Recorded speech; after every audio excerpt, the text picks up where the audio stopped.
Okay, let's go.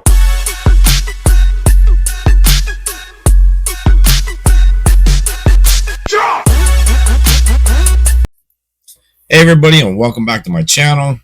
Thanks for stopping by. And today we're going to get into part 3. Well, it's not really part 3. It is kind of. I need to scoot over here a little bit. It's kind of part 3 of what I talked about. I had a few people reach out to me in regards to what is a probation officer? What does it? How do you become a probation officer, and what's the life of a probation officer? That's a tongue twister. That's another thing. When I comment on somebody's, channel, they get tongue twisted on the probation officer's perspective. So just call me Pop, P-O-P, probation officer's perspective, Pop. That's easier. I didn't know that was going to be such a tongue twister. But anyway, make sure you, if you haven't already done so, make sure you hit that like and subscribe button. Make sure you hit your notification bell to all so you've been notified about all the new content that I'm pushing out. And like I said, so I had a few people reach out to me wanting to know these things. I did 2 videos, and I dropped the video last night, and it was an AI video. And I wasn't in it. I mean, I could put myself in it and then did like a reaction or talked about it. It's actually pretty cool. I never have done anything like that. I wanted to try it out and then drop it. I didn't really get very many views. So I thought, you know what? I just wanted to try it out and see how it would do. But I put in like the life of a probation officer in there, and then it came up with this whole scenario. Then I went back in there, and then it was really good. Like, it was almost like dead on of the life of a probation officer. I was really amazed at how that generated that. It's crazy what technology is today. So I had to change up a little bit of things, and then, I took that down, but basically what I had wrote and then what it took. And then I'm going to read it to you guys because not that I can't just tell you myself, which I am telling you myself, but just because it's a little bit, I don't know, it's detailed more, whatever. So I already did the video on what a probation officer is. I already did the video on how you become a probation officer. And this one's going to be the life of a probation officer. And I'm going to put, like I said, this is mainly 90% of what I wrote down, because I thought, you know what, I need to write all this down so that I can talk about it. And also, it just kind of sums everything up as a probation officer. A lot of people just don't know. They don't see you. They don't really hear about you unless you're on probation. They don't really know. Or somebody in their family, or their wife, husband, boyfriend, girlfriend, whatever. And it's a lot of people just don't know. So here's what I came up with. I'm going to read it to you, but I'm also going to put in my own. I mean, these are my words, 90% of my words. And then I'm going to talk about it. If anything sounds corny or something, then that's that AI crap. But I tried to go through there and weed all that out from what I put in. So, felony probation officers. They're the unsung heroes of the justice system, working tirelessly behind the scenes. It is. I mean, you're working behind the scenes because, like I said, if you're not on probation, you're not on paper. The community really doesn't have a clue what probation is or what you do, or, they think, okay, well, these people are good people now, so they have to report all the time and do all that stuff. But what they don't know is people don't report. And I'm out on, me and my partner, I talked about this before. We worked the streets a lot, and other probation officers. I was in intensive probation officer, so I was like I had the worst of the worst. I didn't start out as intensive, but I became intensive. And we only had two intensive officers. The rest were just regular officers. Not saying their job was any different, except mine was the worst of the worst. The violent, the just the worst of the worst. And I had to see them more often. I have to be proactive all the time. And but anyways, the other people, they just like to sit behind the desk, you know. And I'm sure if you're on probation, uh, you like you like those type of probation officers. You know what I mean? They just say, okay, hey, come in on Tuesday at 9 o'clock in the morning or 2 o'clock in the afternoon, once a month. So you're going to come in on this day, or twice a month, or once a week, whatever you're they have you set up on. So beforehand, okay, I'm straight. I don't have to see my PO until for 2 more weeks or 3 more weeks, and I know what day I'm going to do it. That's what people don't realize and so they're going to say they're using drugs or whatever they're doing. They're going to do all that in between that time, and then they're going to make sure the day they come in that they're clean, or they're going to try to pull off some crazy shit that I've talked about before. Just all the different apparatuses and things people do to use someone else's piss so that they're clean piss so that they can test clean. And it's crazy. But anyways, let's keep going. So you don't see them on TV much, but they play a crucial role in maintaining order and safety. They work with convicted felons, guiding them towards a better path. These are people who have committed serious crimes, often facing long sentences. These officers walk a tightrope, balancing the needs of the community and the individuals they supervise. They balance rehabilitation with public safety. And again, most of that is my words, and it's true, because I'm trying to help them get on the right path, and I'm trying to balance everything. And what people don't understand is, when I started, I think I had 160 or 165 people on my caseload that I had to supervise. That's a lot of people. And then when I became intensive, it was like 80 to 90 people. But these 80 to 90, so my caseload was like cut in half. But again, like I said, I had the worst of the worst. So I'm seeing these people every day, either every day, every other day, 3 times a week, 2 times a week, depending on where they're at in their life and how they're doing. That all depends on how I'm going to, set them up for their schedule, to see me. But growing up of where I grew up in Salinas, California, and being, when I was younger, I got into some shit, and I used to run the streets, and I used to do some dumb shit. I'm not gonna lie. I mean, that's the honest truth. And I have talked about this, and in my other channel, I'm doing my whole life story on that. And I might just keep it private. Right now it's not, but I think I might keep it private until I get it all done, because I'm only up to the age where I just turned 18 years old or something like that.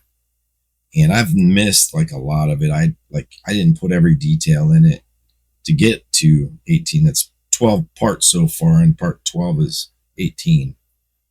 And I mean, when I turned adult, I mean, I did some stuff as a juvenile and got in some trouble. But when I became an adult is when, the big boys. You hit the big boys. So I had these street smarts, and if you look back in where I talked to you about how they want you to have a 4-year bachelor's degree and things like that, and what they want you to have it in, or the experience plus a degree, say a 2-year degree and 2 years experience, or 4 years experience, whatever it is, working as a police officer, deputy sheriff, whatever it may be. It just doesn't matter. But anyway, I had a lot of more street smarts than the other officers. And I'm not saying that in a bad way, like, oh, I'm better than them. No. But I had the street smarts versus where they're book smart and they sit in the office behind a computer all day. Me, I want to get my hands dirty. I'm out there trying to make, my job is make sure the community's safe. My job is to make sure everybody is doing what they're supposed to be doing. And you can't do that by sitting behind a desk and a computer. Yeah, there's a lot of reports and shit to write, because you have to keep on top of it. If you want to send somebody, if somebody's violating, you got to keep a record of everybody and their reporting history, everything, so that, say, if it comes to the revocation and sending them back to prison, you've got everything documented of what they've done. And then it just helps your case. So let's keep going. What I find out where I left. These are people who have committed serious crimes. Face long. Okay. They balance rehabilitation with safety. I think I already said that. It's a tough job that requires dedication and resilience. They face dangers every day, often putting themselves in harm's way. 100%. People don't realize that. Now it's, when I worked the streets a lot, and I used to get in trouble for that. You believe that shit? Me and my partner, we used to get in trouble for working on the street more. But we're out there, doing drug busts and pulling in people that's doing all kinds of shady shit. People that's they're not reporting. They're out there gangbanging, or they're out there doing just dumb shit altogether. And we're out there, confiscating drugs and guns and doing shit like that. Whereas you're sitting behind the desk, they're not going to come in there with anything. You know what I mean? So yeah, it was rewarding, but it is very dangerous. And I've been in some very dangerous situations. And I'm going to tell you that right now. By myself, alone. Yeah. Because guess what? People don't want to go back to prison. And you've got some people that got violent past. And it's just you. And so say they see you at the store, coming out the store one night. We used to do bar checks. I'll get into that too. But let's get on with this now. I'll get into those stories a little bit more. They face dangers every day, often putting themselves in harm's way. But they keep our community safe. Try to do that. Working to prevent future crimes. That's exactly 100% true. Trying to keep from reoffending, committing another crime, another victim, or whatever it may be. They give people a second chance, a chance to prevent future crimes. They give people a second chance, a chance to rebuild their lives. And that's 100% true. I want to help everybody, but I want to help you if you want to be helped. And like I said in my previous videos about this, the probation officer jobs, or I may have talked about it, 99.9% of people are going to take the probation so they can get out of prison early. Doesn't mean they're going to stay out of prison, and their shit's still sitting on the shelf, whatever time they got left. Maybe 5 years on the shelf, maybe 10 years on the shelf, maybe 1 year on the shelf. It just depends. But yeah, that's where, you know, people get, it's that fight or flight mode, man. It's like, I ain't going back to prison. I'm not going back to prison. And I'm going to keep hustling because that's all they know. So trying to help them keep from, reoffending and committing new crimes. But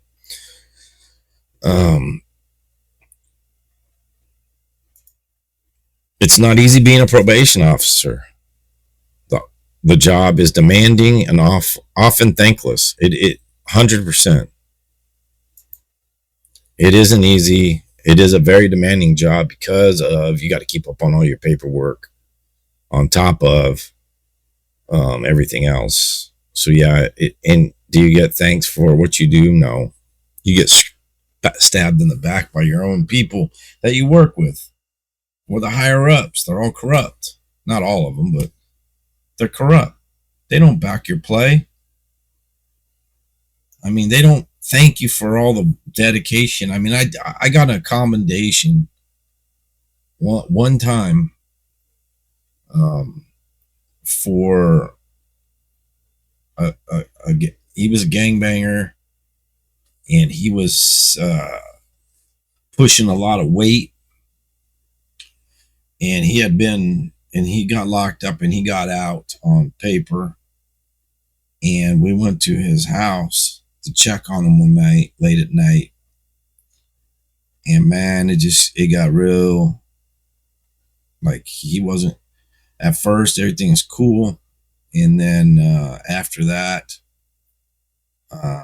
when I found the drugs and freaking bunch of cash, guns, stuff like that, he knew, and he ran for the door, and the fight was on from there. I mean, he's fighting for his life, so I'm fighting for my life, because he's fighting for his life. He don't want to go back to prison, and he's willing to do anything to stop that. I got to fight for my life so that I make it home to my kids. That's the way the job goes. So you don't hear about that, see that kind of stuff. I would say that we get into more stuff than the local police department did. I don't know how many times somebody was on my caseload and I'm supervising them. I get calls from the detectives or from whatever department or government agency wanting me to go in their house and go get them because they don't have enough evidence. They want to talk to them, but they don't have enough evidence to arrest them. But then they show me their investigation and whatever, and say they've been calling them and saying, hey, I need you to come in. That's part of your probation, and you have to do it. You have to, you have to talk to law enforcement. So if they want to talk to you, you got to talk to them. If you don't, that's a violation. So they would come to me or somebody, my partner or whoever, and say, look, we need to talk to this person because they're involved in this crime, but they don't have enough evidence for a warrant. But I don't need a warrant. I can just go right in that house. So yeah, it's kind of sketchy, really. And if you think about it, again, they used us a lot for that kind of stuff. You know what I mean? It takes a special kind of person, someone who's someone with a strong sense of duty, someone who's tough but fair, able to make difficult decisions, someone who's compassionate yet firm, understanding yet resolute. And I'm going to touch on that because I talk about this, and I have talked about, I think it was in my last one, or what is a probation officer? I think maybe, I don't know. I've talked about it so many times in different scenarios, but I was told many, many years ago when I first started in that career field by the sheriff, rest in peace. He was a good man, very good man, good Christian man, But he always told me, hey, he said, you know what? He's like, you stick by these three things: be fair, firm, and consistent, and you're not going to have any problems in your job, your career path. Fair, firm, and consistent. And those three things have always, and honor, loyalty, and respect. That's me. I always, it's like on one of my social media pages, that's what I put on there: honor, loyalty, and respect. Because that's the way it is. I mean, these days it's different. Back in the day, man, your handshake and your word is all you have. My word is all I got. I give you my word. That's all I have. 100% solid on that. So if I give you my word, I'm gonna keep my word, no matter whatever I got to do it. Whatever I told you, I'm gonna make it happen because I gave you my word. So I'm gonna make it happen. So many people out there they fall back on their word. They're not solid. They think people say, "Oh yeah, he's a solid dude." No, he's not, really not. When you find out when it comes down to it, and who's got your back. And in this job here, it's who's got your back. I'll tell you this crazy story here. Someone who understands the complexities of the criminal justice system and the human condition, and someone who's willing to put their life on the line, facts, every day for the sake of others. I'm not doing it for myself, doing it for the community, doing it for everybody else so that they don't have to deal with these people, whatever.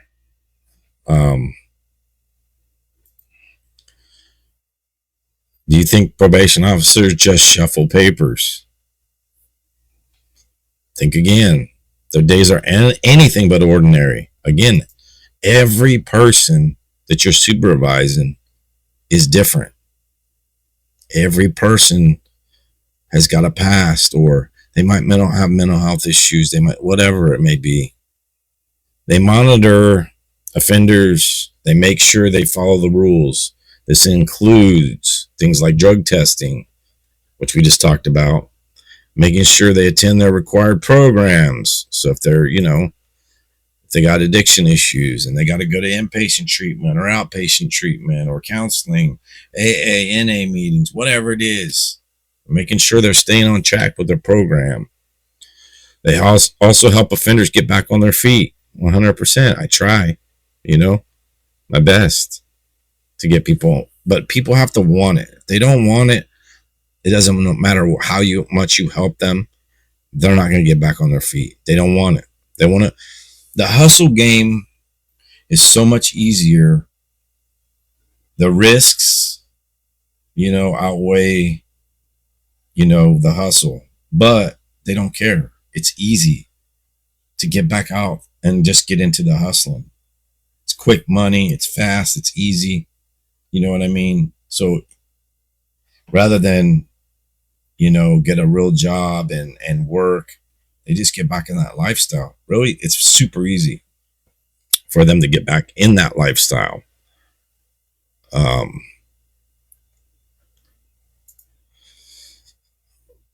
It's about breaking the cycle of crime, like we just talked about. Probation officer also write reports, lots of them. Yes, we do. Lots. We just talked about that too a little bit. Lots and lots of reports. They document everything. We document everything. Everything. You have to.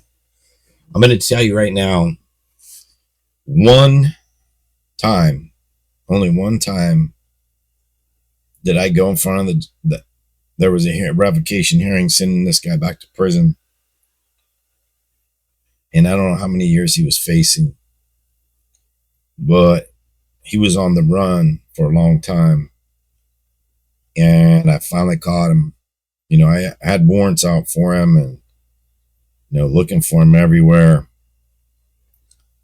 And only one time I went to court and then his defense attorney made me look stupid. You know why? I didn't document. He called my phone after hours. A lot of people they'll do that. They'll call and they'll leave a voicemail message. Like, hey man, I know I haven't been in for however long. I got a warrant. I want to get this straightened out or whatever, or I'll be back. And, whatever it is. And even though they may be genuine or just full of shit, I didn't document those calls where he called in and said that. So when I went to court for the revocation hearing and I got put on the stand and the defense attorney wanted to see my file and the judge let him see my file. And he questioned me on that right there at the stand. It made me look stupid because I didn't document like I should have. So yeah, there's a lot to that. But this helps. This just goes into the reports and documenting everything because it helps make the courts and the judges make informed decisions. You know what I mean by what your documentation. That's just it. It's all a part of keeping the community safe. Probation officers face danger every day. They work with criminals. Some of these criminals are dangerous. They might be gang members. They might have mental health issues. They might be drug addicts. Officers might get assaulted. 100%. All that is true. They might be threatened. They might even be killed. It's a risk they take. They do it to protect us, the community. And it's true. You're doing it to help to protect the community or any other.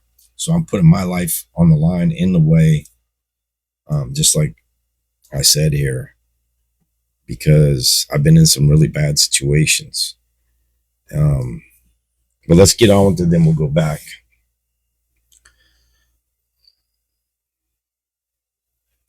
They do it to protect them. The emotional stress is real. That's 100% too.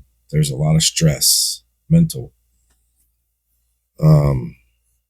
Officers see a lot of darkness. We do. They see the worst of humanity. This can take a toll. It's important for them to have support. They need to talk to somebody. They need to decompress. And I talk about the decompressing, and everybody needs to decompress if you're in some type of stressful situation, job. Law enforcement, COs have, I think, the worst. But some people's cut out for it and some people aren't. Period. That's it. Point blank. And I talked about this before. If you don't have it in your heart, if it isn't here and here, that it's your life or their life, then it's don't be a probation officer. Don't get in this. Don't be a CO. Don't get in the field of law enforcement, period, because that's just, like I said, dang fly. It's not made for you. You're not cut out for it. Trust me. Just decompressing and stuff like that, like I said, it's a must. You have to find an outlet somewhere, some way. My outlet and a lot of other officers that were my friends and stuff like that was drinking. We'd go to the bars, or we'd go play, somebody would have a poker game at their house, and then we'd all go over there and drink and play poker maybe, and then go to the bar afterwards. But that's how we decompressed. Now, is that the healthiest way to decompress? No. But everybody deals with situations differently and stress differently, and that's all up to you.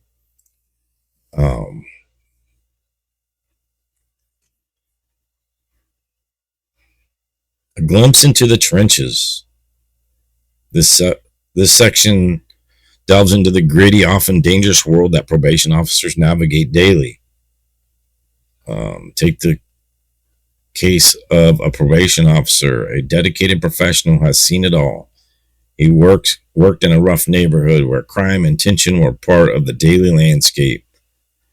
Visiting an offender's home, they aren't always happy to see their PO. You know what I mean? Because they're doing dirty stuff. So that they're not trying to see you roll up at their house or their pad or whoever's pad it is. It doesn't matter. Like, look, we're gonna find you wherever you're at eventually. So you might not be at your house, but we know where your girlfriend lives. We know where this chick lives, that chick lives, your homeboys live. We know where it's at, and we're going to show up if we can't find you. You know what I mean? And that's where that comes in, you know. And there's like I said, not happy to see you. And you roll up, and it's just you and your partner, and you're hanging with your homies, and there's 10, 15 deep. Probably freaking gun, you know, they probably got weapons. And we roll up there just too deep. Yeah, it gets scary. I mean, get a scary situation there. So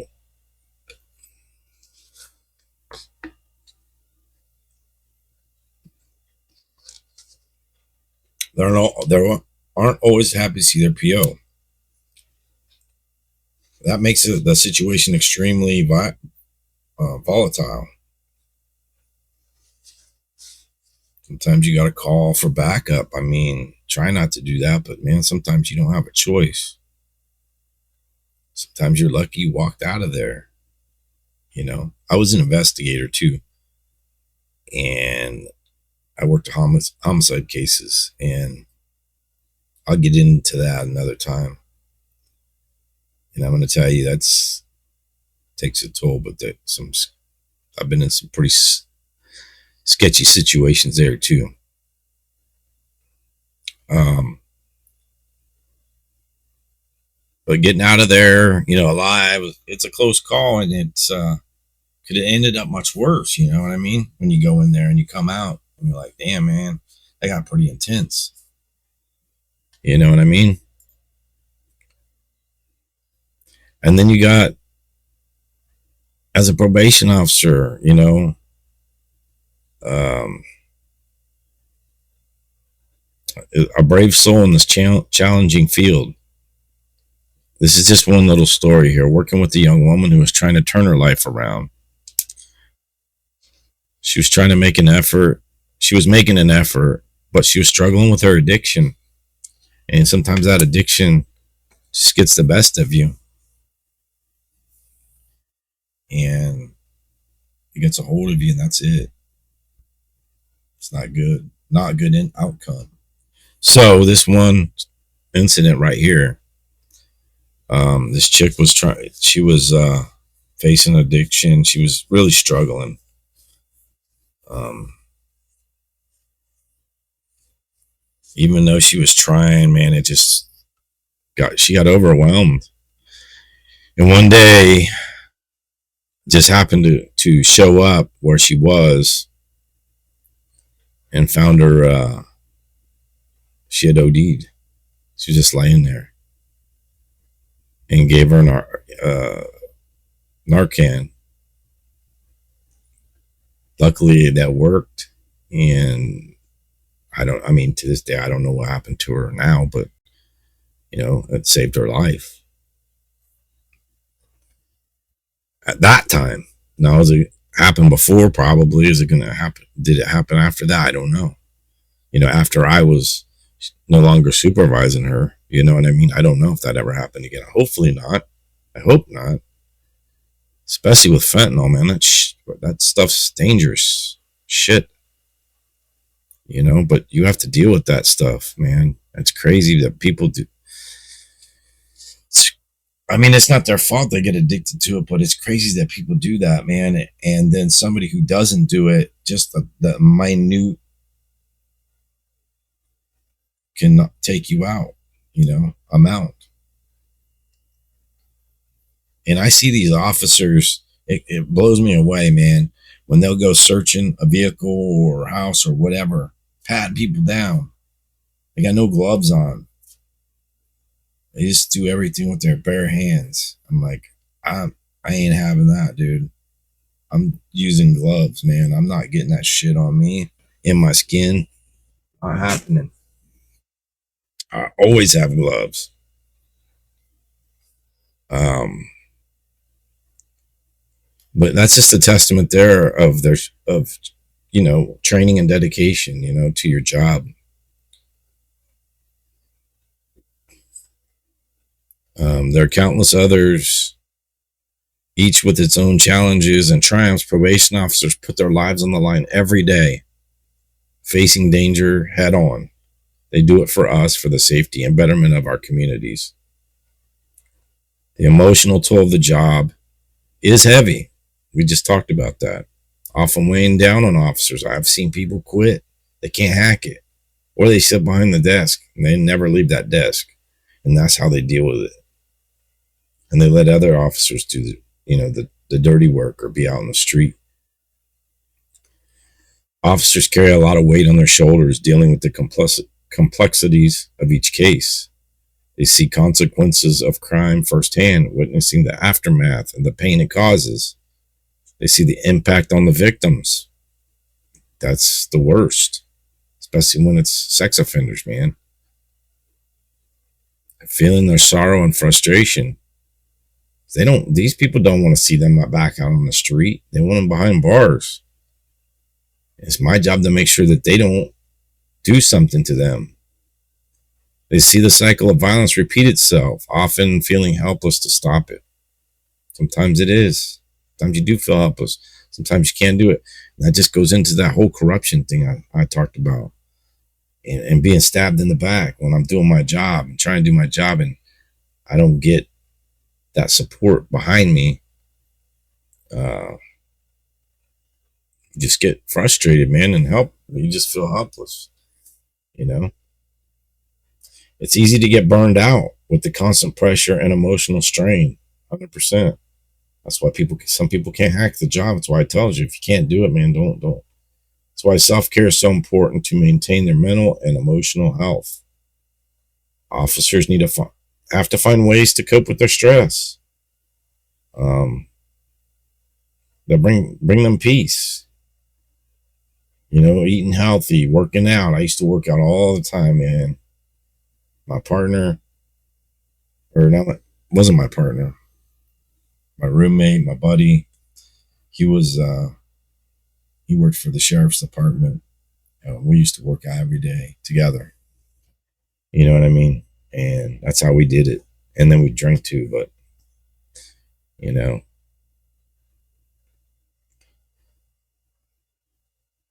and seeking professional help always. Don't be afraid to do that. I did that for the longest time, man. I just bottled everything up.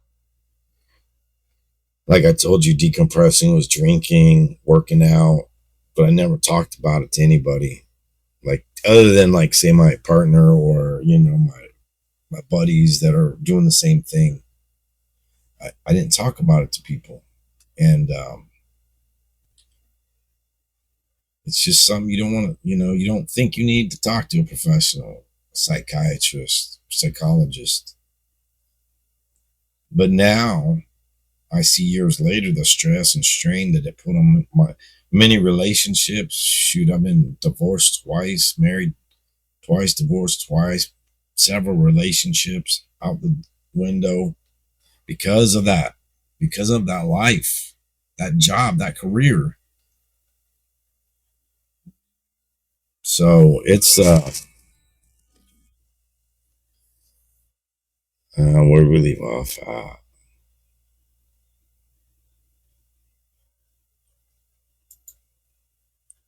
Job can be isolating, making officers feel disconnected from others. Sometimes it is. I mean, sometimes I try to not make it that way because I had a good partner. Like a lot of people didn't have a partner. No, I don't think anybody else did. We were partners. We did everything together. Some of them grouped up, but they weren't really like out on the street that much. So they weren't really partnering. Like 100% knew he had my back. I trusted him with my life, and he trusted me with his life. 100%. That's why we worked good together, and we did what we did. But yeah, you can feel isolated at times, and especially with the people you work with, man. I'm telling you what, some I don't, you can't trust anybody, but a bunch of backstabbers, crybabies, snitches, whatever you want to call them, ass kissers to the bosses, the higher ups. But that makes officers feel disconnected from others. Officers often feel like they're in it alone, battling the challenges by themselves. Again, goes back to other officers you work with not backing your play or not liking you because you're doing your job and they're not, or and going to the higher ups or whatever and kissing ass all day long, sitting behind their desk. I don't know. That's just me, you know what I mean? Officers often feel like they're in it alone, battling the challenges by themselves. That's why peer support is me. Peer support is working with people that are in that field that I can click with and talk about anything and everything, which would be my buddy that was my roommate. I had some other friends, my partner. We could talk about anything and everything, and that really helped. Because it's important to have someone to talk to. You got to have somebody to talk to, and that relates to your situation or what you're going through. Someone who understands what they're going through, offer empathy and support. Finding strength in adversity. Despite the dangers and the stress, felony probation officers keep on going. Well, if you're dedicated to your job, yeah, you keep going. You don't give up, because you're giving up on those people that you're supervising by giving up. And there's a lot of people that can't hang, and they do give up.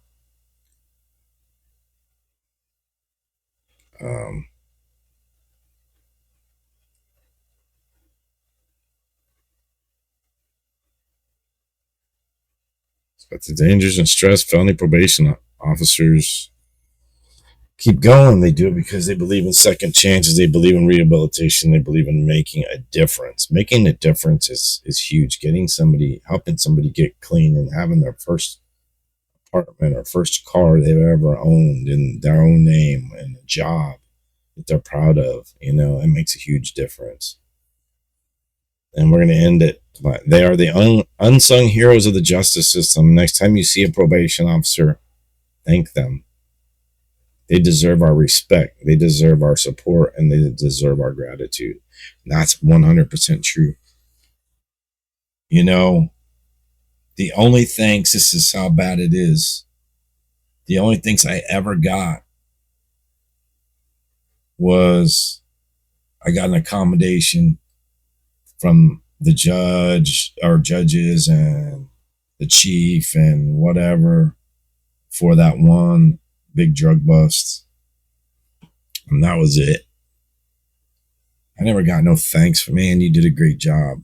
And you just freaking got that guy off the street and he was doing this, that, and whatever. You know what I mean?